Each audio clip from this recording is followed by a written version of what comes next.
So, you've probably been hearing a lot about the Arduino and all the brilliant ways it can be programmed using C to receive input from peripheral devices like buttons, sensors, and knobs, or display and control output through physical components like lights, speakers, servos, and motors. But what is an Arduino really? An Arduino is a type of microcontroller, and a microcontroller can be thought of as a very scaled-down computer, which contains components such as a processor, small amounts of memory for storing simple programs, and various input-output pins that produce an electrical current as a result of instructions in your program. The pins on an Arduino are here to interface with the physical components such as LEDs, speakers, sensors, motors, and so much more.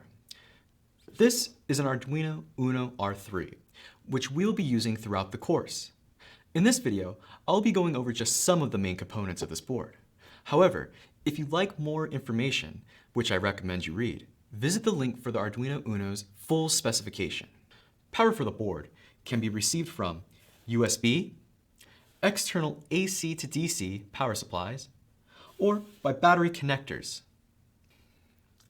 For these video exercises, we'll be using USB for power.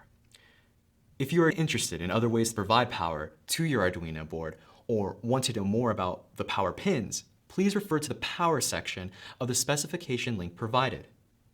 Next, there are two main pin sections on an Arduino that we will use to provide voltage to our components: digital pins and analog input pins.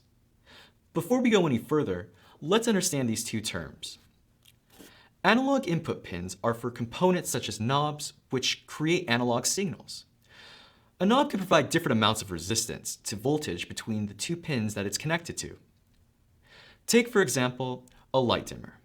As the knob is twisted in one direction, the light will become brighter because the resistance lessens. This provides a stronger electrical current to the component, which results in a brighter light. Now, the digital pins are slightly different in that they produce a digital signal that is dependent on the amount of voltage across the pins. Digital signals for the Arduino are either on at 5 volts or grounded, meaning off, or 0 volts. Take, for example, a light switch. A light switch has two values, on and off. When you turn the light on using the switch, you're providing full power to that light. While on the subject of digital and analog, I'm sure you've noticed by now the acronym PWM under the digital pin section.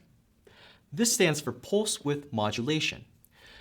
PWM manipulates the voltage over time to produce modulation effects that are similar to those of the analog pins.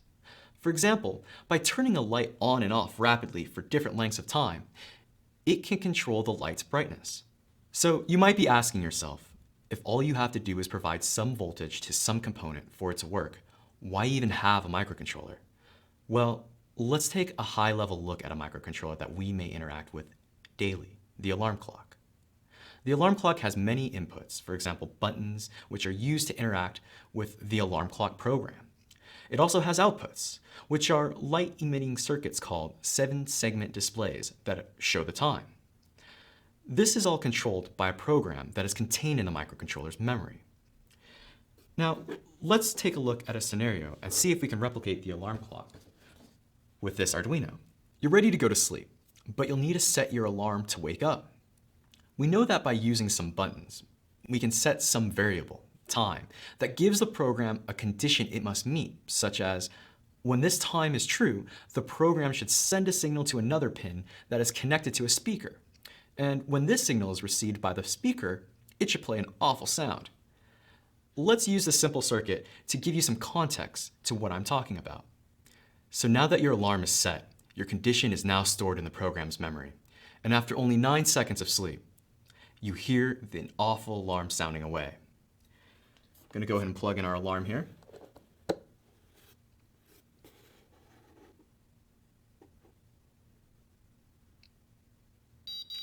Now, we don't want to get up quite yet, so we feel for the snooze button. We let the sleeping student halt or interrupt this awful alarm sound by just hitting that button. But what really happens when the microcontroller's program receives a signal from the snooze button? Well, when the snooze button is pressed, a signal is received on a different pin. In general, when the program receives this input from the pin, it reacts by calling some function to delay or sleep the signal that was sent to our speaker pin.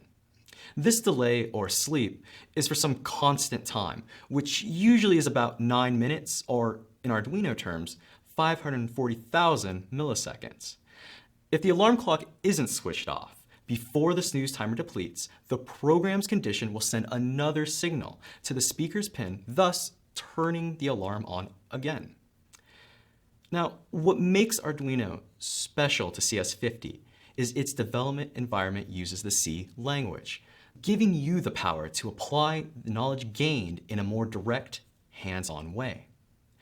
Although we did not touch upon the other special pins involved with the Arduino, I recommend that you visit the specification and read about their capabilities further. In another video, we will explore the Arduino development environment on the CS50 appliance and write our first microcontroller application. My name is Christopher Bartholomew. This is CS50.